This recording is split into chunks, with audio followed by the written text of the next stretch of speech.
What if I told you that the person who criticizes you the most is often not your boss, not your teacher, not your family, and not even strangers on the internet, but yourself? Think about it. A friend makes a mistake. Maybe they miss a deadline. Maybe they fail an important test. Maybe they say something embarrassing. And what do you tell them? It's okay. Everyone makes mistakes. You did your best. You'll do better next time. But when the same thing happens to you, those words often disappear. Suddenly, the voice inside your head changes. I should have known better. Why am I so stupid? Why do I always mess things up? Everyone else can do this. I'm not good enough. Strange, isn't it? We often show compassion to others while refusing to give the same compassion to ourselves. We forgive our friends, but struggle to forgive ourselves. We understand other people's weaknesses, yet constantly punish our own. Why? Why are humans often their own harshest critics? Why can a small mistake replay in our minds for years? Why does self-criticism sometimes hurt more than criticism from anyone else? And could it be that this habit comes from something much deeper than we realize? Tonight, we are exploring one of the most fascinating mysteries of human psychology. A story involving evolution, self-awareness, perfectionism, fear, identity, and the quiet voice inside our minds that never seems to stop talking. This is the story of why we are often harder on ourselves than on other people. To understand this behavior, we must first understand something unique about human beings. Humans possess an extraordinary ability, the ability to think about themselves. A deer can feel fear. A lion can feel hunger. A bird can sense danger. But humans can do something different. We can observe our own thoughts, analyze our own actions, judge our own decisions, imagine how other people see us. We don't simply experience life, we reflect on life. And that changes everything. This ability has allowed humans to build civilizations, create science, develop technology, write books, explore the universe. But it comes with a cost. Because the same mind that helps us improve Can also become a relentless critic. When something goes wrong, the brain doesn't simply record the event. It creates a story. Imagine making a mistake during an important presentation. The objective reality is simple. You made one mistake. But the mind often goes much further. It begins saying, they probably think I'm incompetent. I embarrassed myself. I always fail. I'm not smart enough. Notice what happened. A single mistake became a judgment about your entire identity. And that is one reason self-criticism becomes so powerful. We don't just judge our actions, we judge ourselves. But there is another reason, a much older reason. To find it, we need to travel back thousands of years, long before cities, long before schools, long before social media. Imagine living in a small tribe, perhaps 20 or 30 people. In that environment, social acceptance was incredibly important. If your tribe trusted you, you gained protection, food, support, opportunities. But if your tribe rejected you, life became far more dangerous. In some cases, rejection could threaten your survival.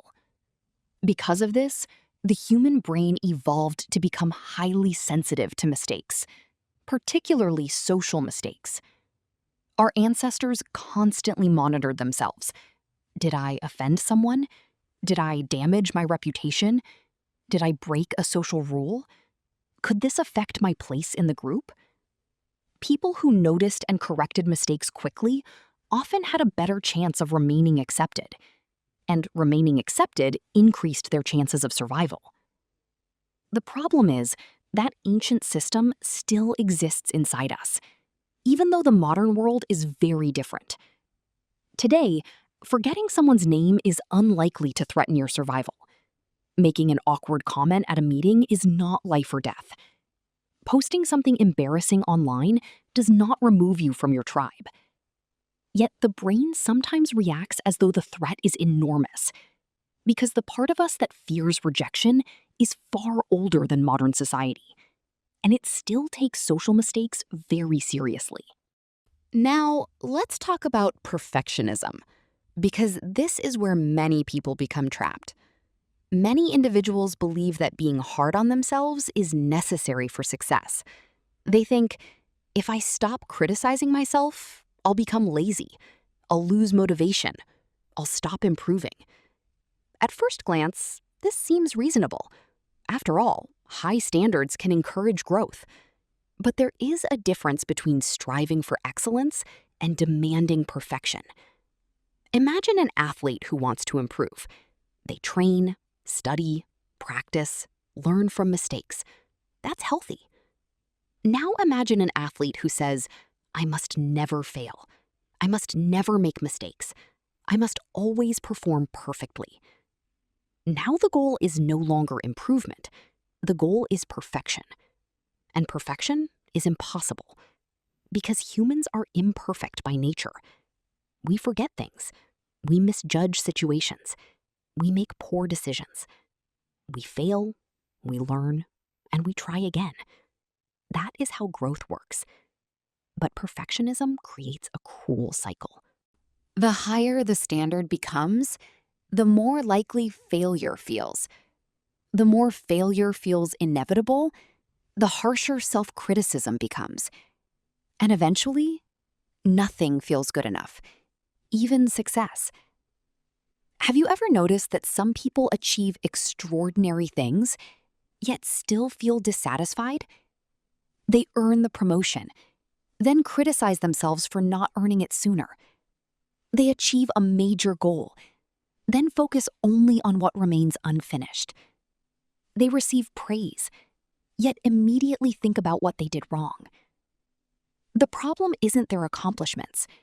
The problem is that the inner critic keeps moving the finish line. And no matter how far they go, they never arrive. There is another force that fuels self-criticism: comparison. Humans compare themselves constantly.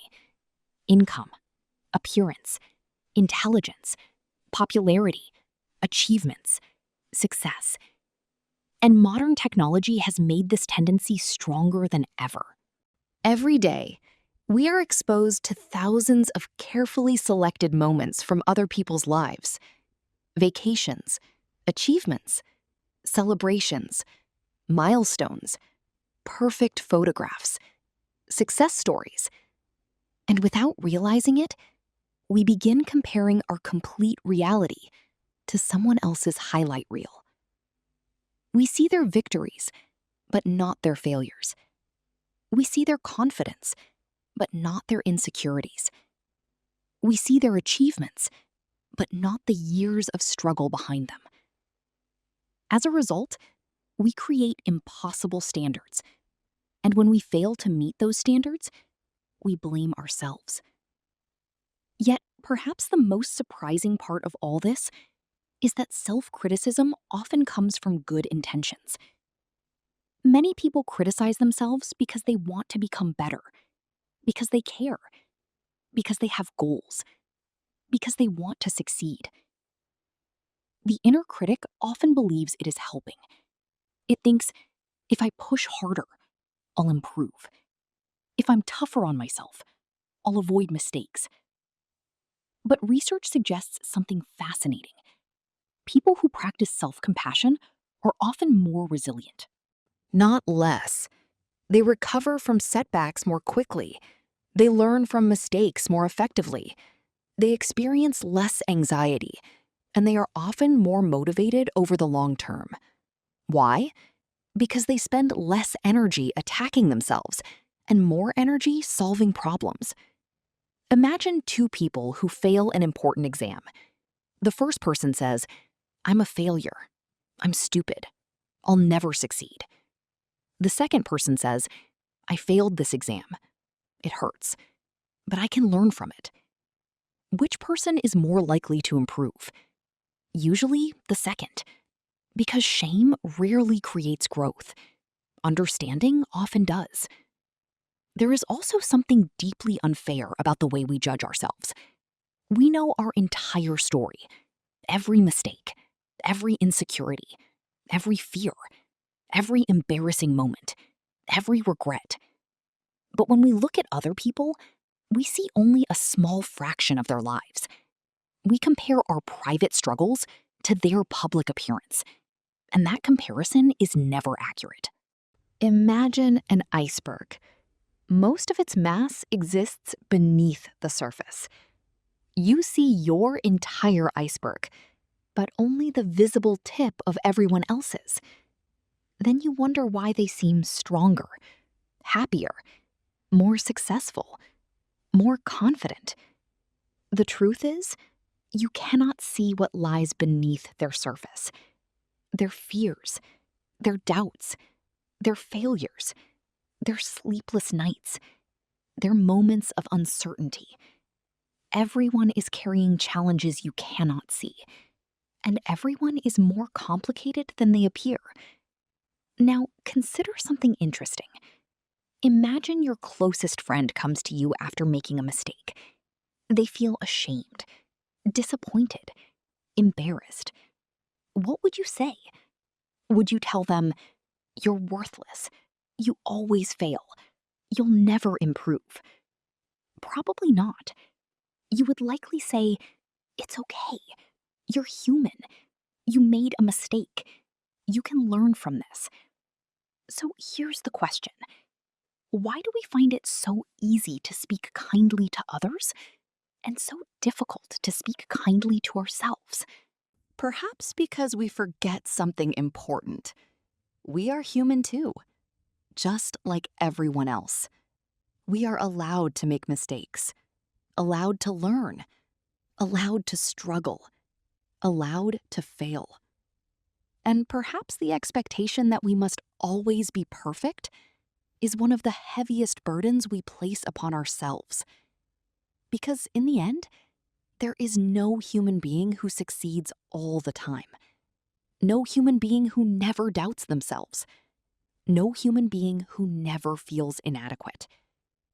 Even the people you admire most have experienced failure, fear, embarrassment, regret, and self-doubt. The difference is not that they never fall. The difference is that they learn how to rise again without destroying themselves first. So the next time you hear that critical voice inside your head, pause for a moment. Ask yourself, would I say these words to someone I love? Would I speak this way to a friend?